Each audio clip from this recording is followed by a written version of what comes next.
Hey everyone, how are you doing today? Today we're taking a look at some base layers, what we wear against the skin that should wick moisture away from the body and then evaporate that moisture off of the body so we're not getting all cold and clammy while we're out hunting. So today we're going to kind of look at 4 different garments that hopefully kind of cover the spread of garments available from our traditional merino wool down to our synthetic. There's several companies, more than several companies out there that make kind of synthetic blends too as well. So we'll look at a couple of those today as well, also doing just a couple of tests. The main thing I'm interested in these undergarments is, one, how quickly do they dry? How much moisture do they contain in them while we're really pushing ourselves hard? And then finally, how much stretch do they have in them?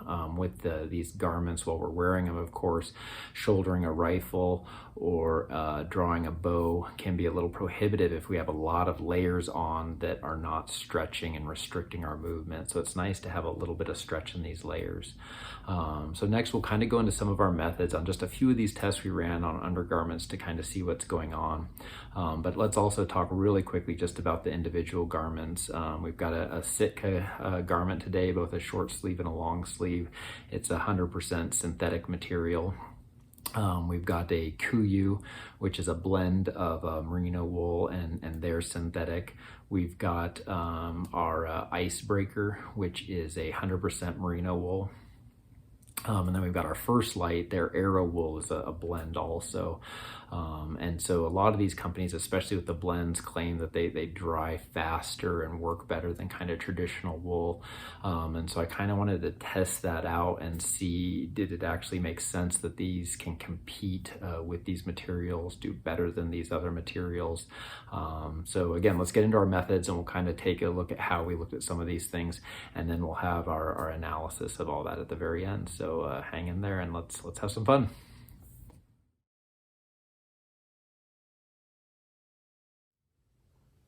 So for our first test, our hanging dry time test, we're first going to take all of our garments and we're just going to place them in water.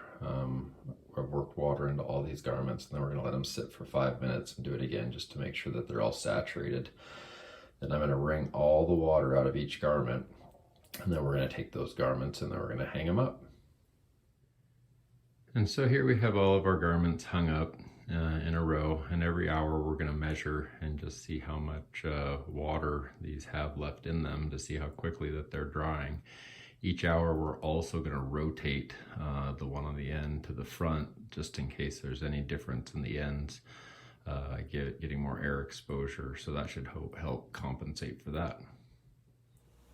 So for our stretch test, we put down some orange marking electrical tape here, 12 inches, and what we're going to do is test how much this can stretch.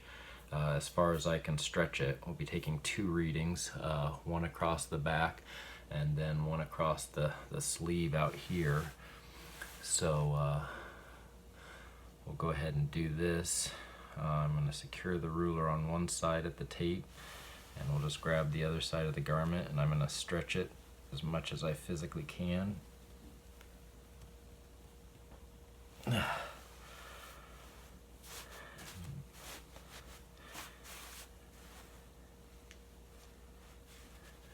then we'll go ahead and reset that and try one more stretch.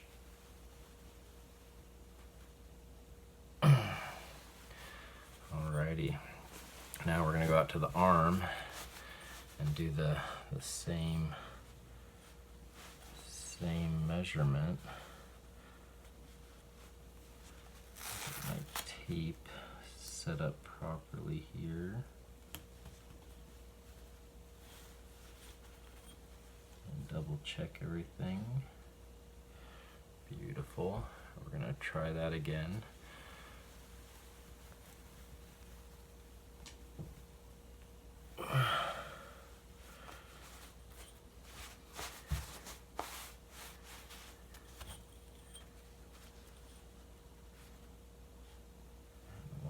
Time.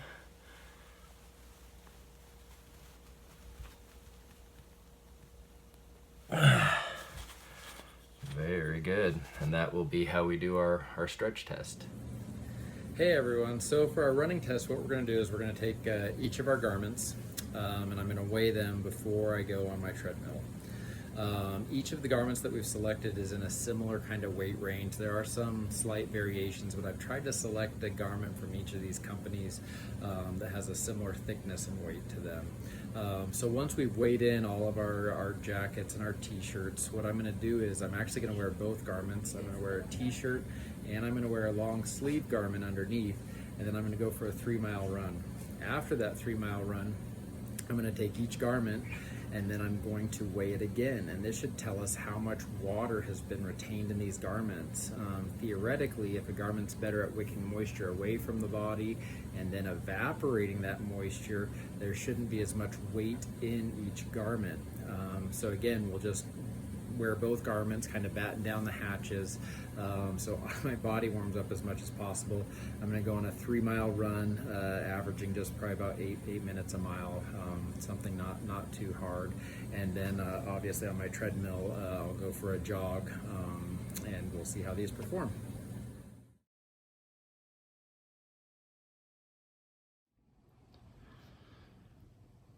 All right, well, let's start digesting some of this information that we found in our testing. I like doing this on my computer just because I can point around with my mouse and kind of highlight things as we go through it.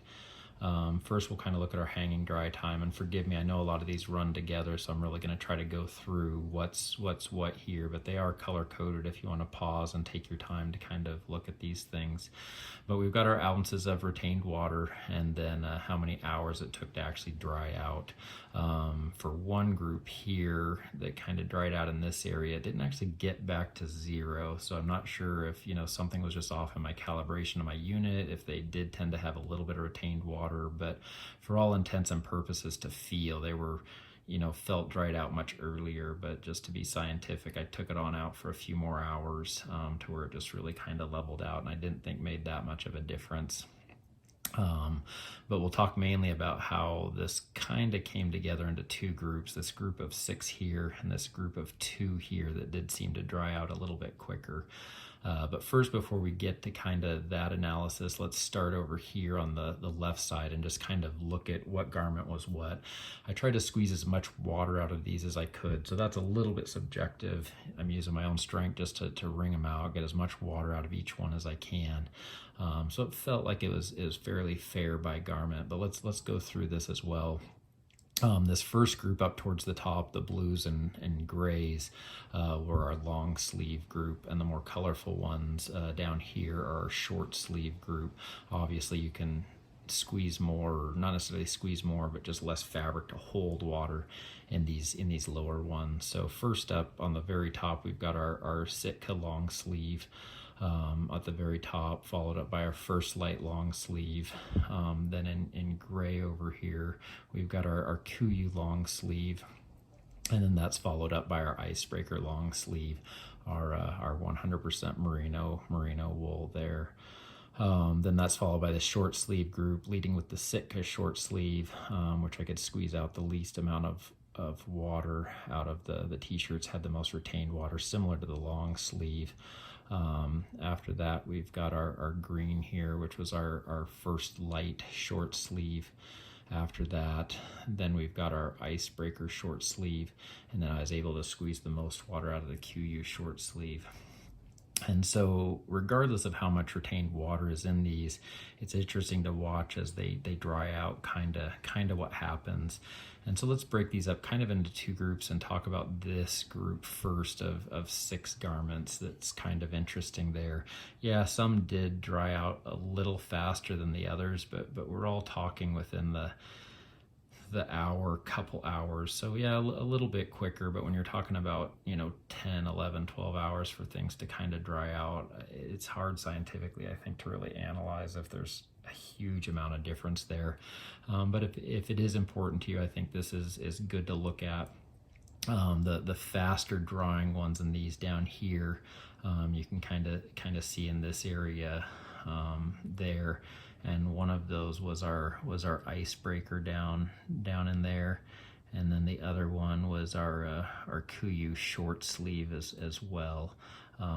Kind of dried faster, and those of course are both short sleeves, so it makes sense they dry out a little faster. Our First Lite short sleeve, which is the green one in there, that seemed to dry maybe just a little slower than those, more up in with most of the long sleeve garments that you see up in there.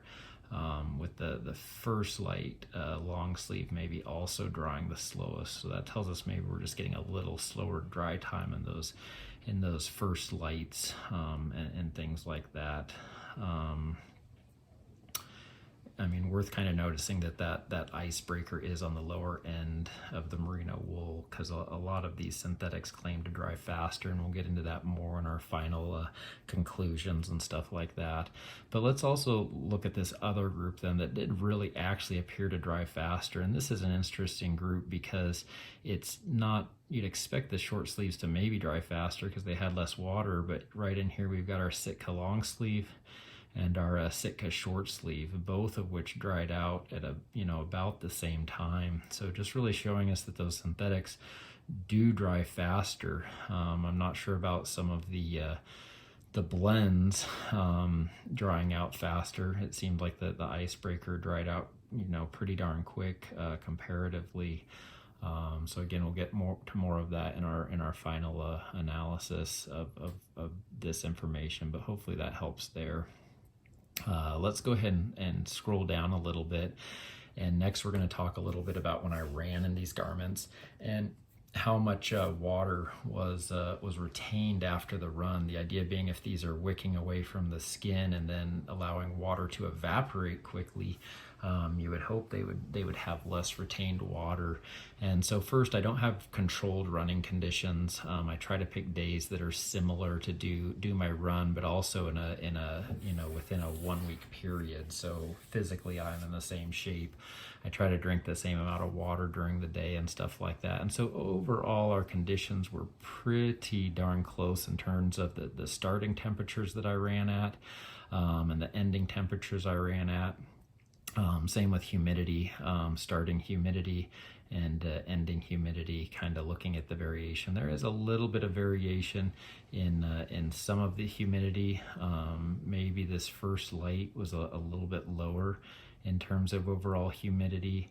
And then the Icebreaker maybe had a little higher humidity start and finish, so we got to take that into consideration there. When we look at some of these other factors. So let's go ahead and we'll scroll down a little bit, and we'll look at kind of some of our retained water weights. So there, it popped up there.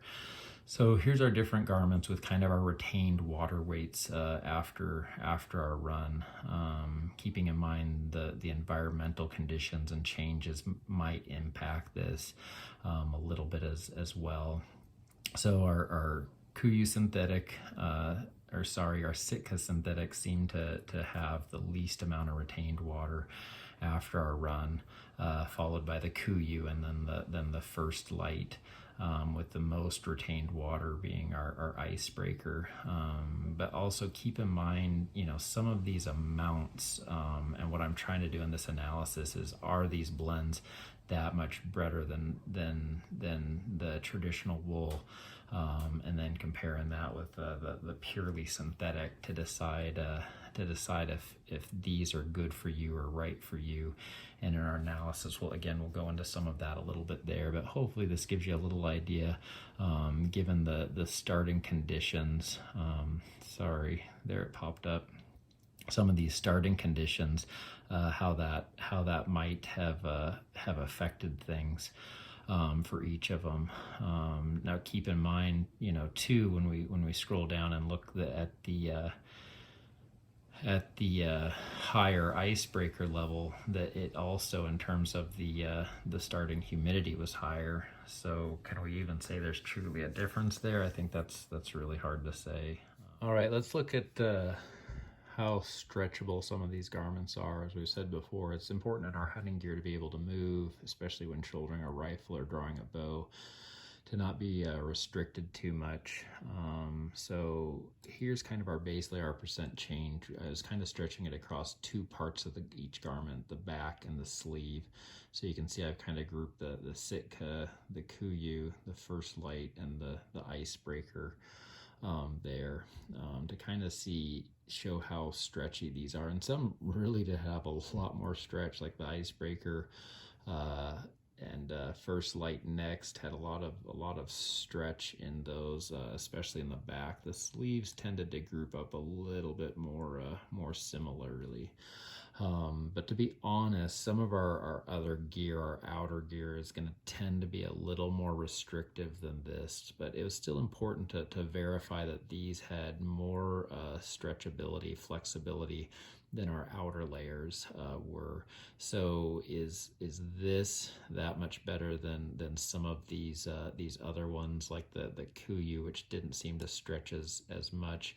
I wouldn't say necessarily at all, because this is still really stretchy in terms of hunting and what the minimal need is. So yeah, these are great that they stretch a lot, but these are going to be more than enough in terms of a hunting condition. Mainly, I just again wanted to verify that this was going to be a lot more than some of our outer layers, so this wasn't going to be the inhibiting layer, which intuitively we would think that would be the case. But sometimes I've been fooled in what I've thought was going to be the case and what I wasn't thought was going to be the case.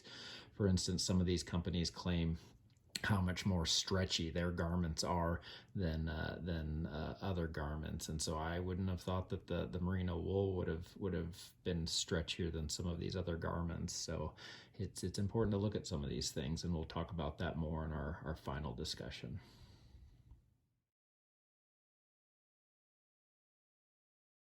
All right, well, here we are at the end. I'm going to kind of give some of my thoughts on some of these tests and materials, and how they've felt too, maybe with some of them, how I've hunted in them, and if I have any thoughts. Keep in mind, all of this is subjective. It's just kind of my feelings and stuff coming off of this. But a lot of the studies out there, and I'll kind of post this here, taken directly off a website. Some of these companies claims like 5 times faster drying times.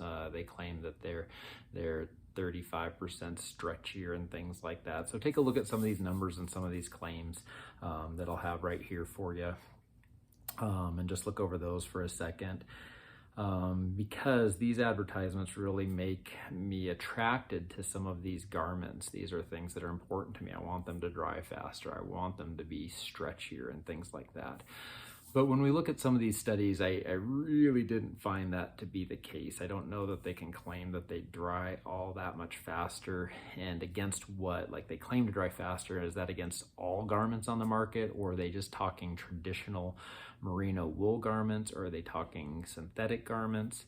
I mean, truth be told, I don't think they dry better necessarily than any of these garments. I think the merino wool dried out very well, and the synthetic actually dried out faster. So those claims are kind of interesting. If we look at our stretch test too, I don't see that they're really stretching that much better than any of our other ones. And merino wool can be very stretchy, as we've shown in some of our tests. So take that into consideration when you're deciding what garment kind of fits your need. Something that we didn't test in some of these was odor, and odor is really important while we're out and hunting. And as we all know, merino wool is naturally just kind of odor resistant. And a lot of our synthetic materials, they'll use things like silver in them and stuff like that to help try to make them more odor resistant as well also. So I think we have to take all of this into consideration when we're looking at dry time, how stretchy something is some of these other factors, environmental impact, if that's important to you, on a natural material versus a synthetic material. But some of these choices almost came down to me more, do we want to use a purely synthetic or just traditional merino wool? Because it seemed like our synthetics would dry out faster. So if that's of the most importance to you, that could be a great option with something that's purely synthetic, like those Sitka ones. And that's not necessarily to knock the KUIU and the First Lite. They perform very well. They perform the same as the merino wool in terms of dry time and how stretchy they are. So if you happen to like the feel of that material, you like that company, things like that, I wouldn't necessarily edge away from those, but I wouldn't edge towards them just because they claim they're so much better than some of these options that we've had in the past, like the merino wools and some of the other synthetics that are already out there. Some of these proprietary blends, I just think maybe fall short of some of the claims that they make. And again, that doesn't make them worse. I just don't think it makes them head and foot that much better than some of the other ones. So I really hope some of this information helps you to file through what fits your needs. Again, we all hunt differently, so it's important to find out what fits you, your terrain, what weather you're hunting in, what animals you're hunting, to just make some good decisions for you. Because I say in most of these videos, this technical equipment is very expensive. And we want it to last, we want it to function. And so making those good, smart decisions up front can really help save us some money down the road. So I really hope this has been helpful for you. Thank you for tuning in, and have a wonderful day.